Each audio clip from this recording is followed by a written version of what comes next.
Assalamualaikum warahmatullahi wabarakatuh. Salam sejahtera bagi kita semua. Kepada yang terhormat Bapak Agus selaku dosen pengampu mata kuliah jaringan komputer dan teman-teman semuanya yang saya sayangi. Apa kabar nih teman-teman semuanya? Aku harap kabar teman-teman semuanya baik semua ya. Perkenalkan, nama saya Ridhotul Maulidia dengan NIM 2005121490, Prodi Sistem Informasi kelas 2020B. Dalam video kali ini, saya akan sedikit membahas tentang standarisasi jaringan komputer. Semoga bermanfaat dan selamat menyimak. Standar jaringan komputer. Yang pertama yaitu kebutuhan akan interkoneksi antar komputer. Yang kedua, standarisasi kompatibilitas vendor-vendor hardware dan software. Yang ketiga yaitu membuat suatu standar agar produk dengan vendor berbeda dapat saling berkomunikasi. Dan yang keempat, standar jaringan disebut juga dengan protokol. Contoh dari protokol yaitu yang pertama ada TCP/IP yang umum digunakan dalam komunikasi pada internet. Dan yang kedua ada IPX, XPX yaitu untuk novel. Dan yang ketiga ada NetBEUI untuk Microsoft. Kemudian yang pertama ada model OSI. Model referensi OSI atau Open System Interconnection menggambarkan bagaimana informasi dari suatu software aplikasi di sebuah komputer berpindah melewati sebuah media jaringan ke suatu software aplikasi di komputer lain. Model Open System Interconnection diciptakan oleh International Organization for Standardization atau ISO yang menyediakan kerangka logika terstruktur bagaimana proses komunikasi data berinteraksi melalui jaringan. Standar ini dikembangkan untuk industri komputer agar komputer dapat berkomunikasi pada jaringan yang berbeda secara efisien.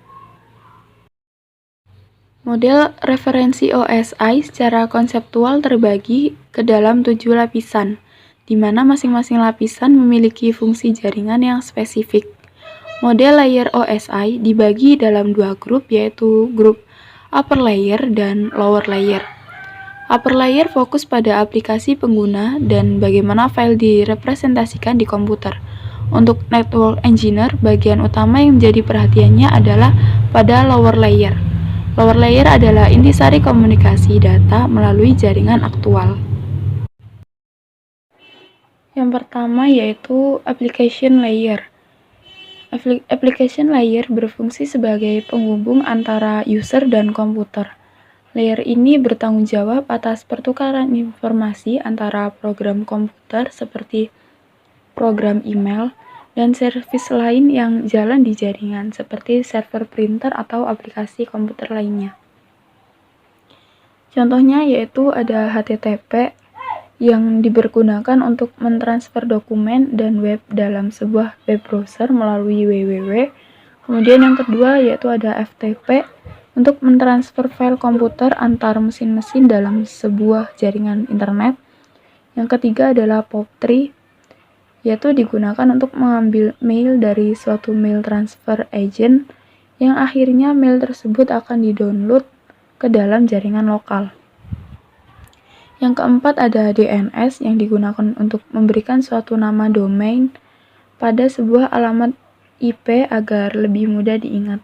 Dan yang kelima ada NFS, mengakses file melalui jaringan dengan cara yang sama dengan bagaimana penyimpanan lokal yang diaksesnya. Kemudian yang kedua ada presentation layer, yaitu bagaimana data dipresentasikan seperti tipe data, enkripsi, visual image, dan lain sebagainya.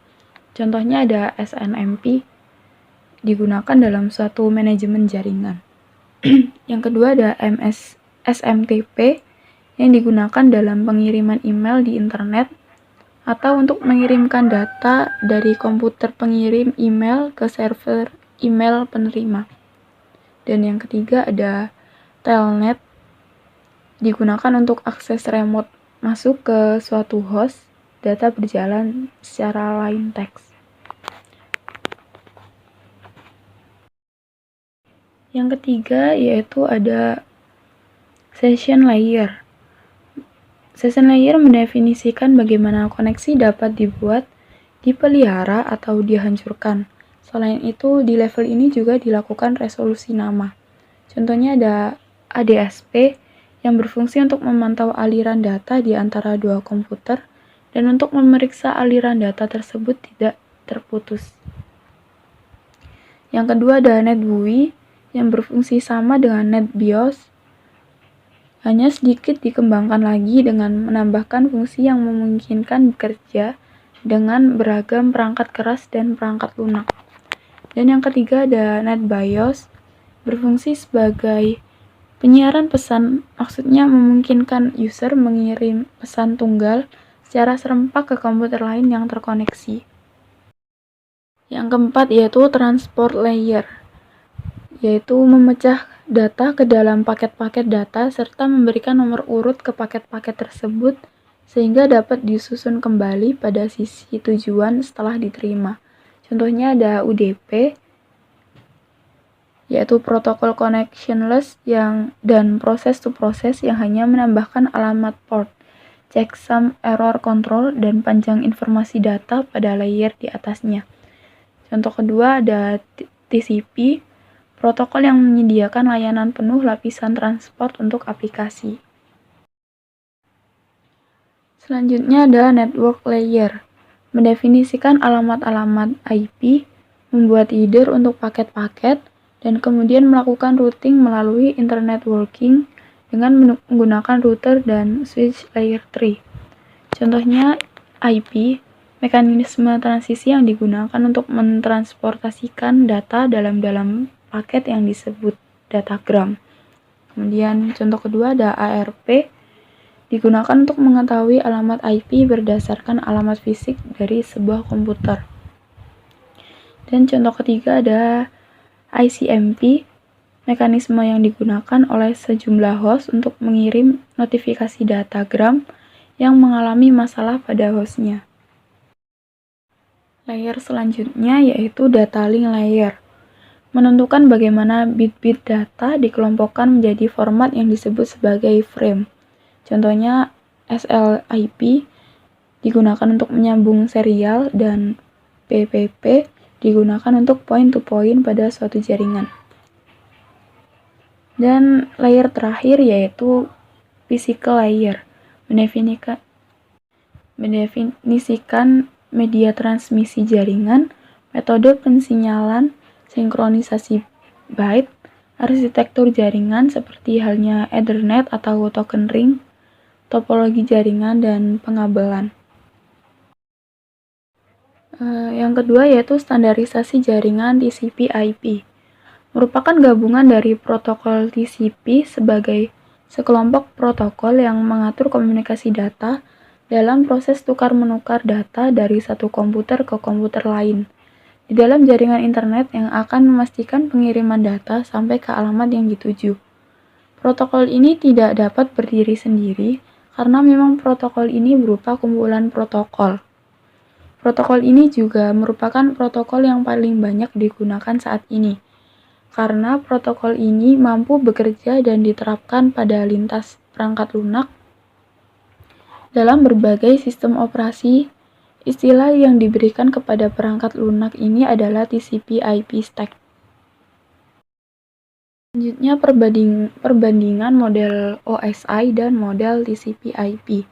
Yang pertama, OSI layer memiliki 7 buah layer dan TCP hanya memiliki 4 layer. Yang kedua, TCP/IP layer merupakan protokol spesifik, sedangkan OSI layer adalah protokol independen. Kemudian layer teratas pada OSI layer yaitu application, presentation, dan session dipresentasikan ke dalam satu lapisan layer TCP/IP yaitu layer. Semua standar yang digunakan pada jaringan TCP/IP dapat diperoleh secara cuma-cuma dari berbagai komputer di internet, tidak seperti OSI. Selanjutnya, OSI mengembangkan modelnya berdasarkan teori, sedangkan TCP mengembangkan modelnya setelah sudah diimplementasikan. Yang keenam, TCP/IP mengombinasikan presentation dan session layer OSI ke dalam application layer. TCP/IP mengombinasikan data link dan physical layer OSI ke dalam satu layer. Dan selanjutnya TCP/IP lebih sederhana dengan 4 layer.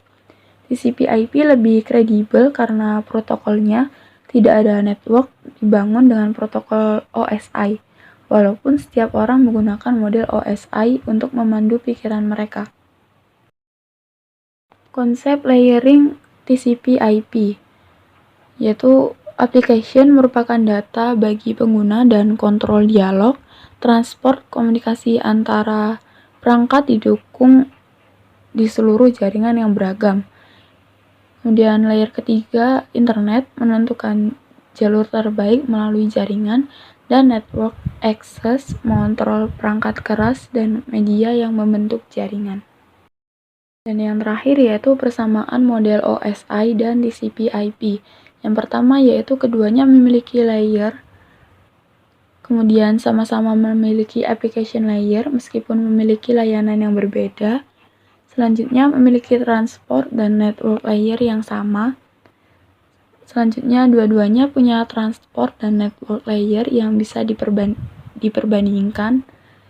Selanjutnya, dua-duanya menggunakan teknologi paket switching, bukan circuit switching, yaitu teknologi circuit switching digunakan pada analog telepon. Sekian penjelasan dari saya mengenai standarisasi jaringan komputer. Terima kasih telah menyimak dan semoga bermanfaat.